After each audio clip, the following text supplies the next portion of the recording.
शुजाबाद में corona virus की तीसरी लहर के पेश नज़र गवर्नमेंट बॉयज़ हाई स्कूल में 60 साल से ज़ायद उम्र रसीदा अफराद के लिए वैक्सीनेशन सेंटर कायम कर दिया गया है। मज़ीद जानते हैं MM5 न्यूज़ के नुमाइंदे अतीकुर रहमान खोकर से। जी अतीकुर रहमान।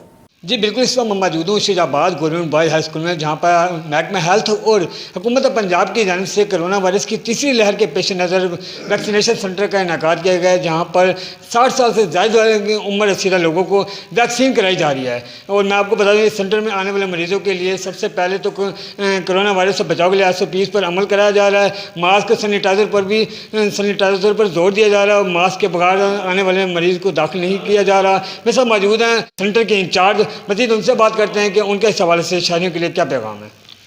जी, महकमा सेहत की जानिब से ये कोरोना वैक्सीन का दूसरा मरहला जारी है। ये 10 मार्च से ये मरहला शुरू है। ये उनके लिए है जो तमाम बुज़ुर्ग शहरी 60 साल से ज़ायद उम्र के हैं, उनके लिए ये कोरोना वैक्सीन का अमल जारी है। इसमें लोगों को अपील की जाती है कि वो 1166 पर अपना CNIC सेंड करें और अपने कोड के हमरा अपने करीबी सेंटर पर तशरीफ़ लाएँ।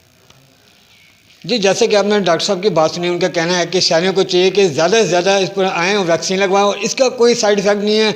और मैं आपको बता चलूँ कि उनका कहना है कि कोरोना वायरस से बचाव के लिए जैसे एहतियाती तदाबीर दी गई उन पर भी अमल किया जाए।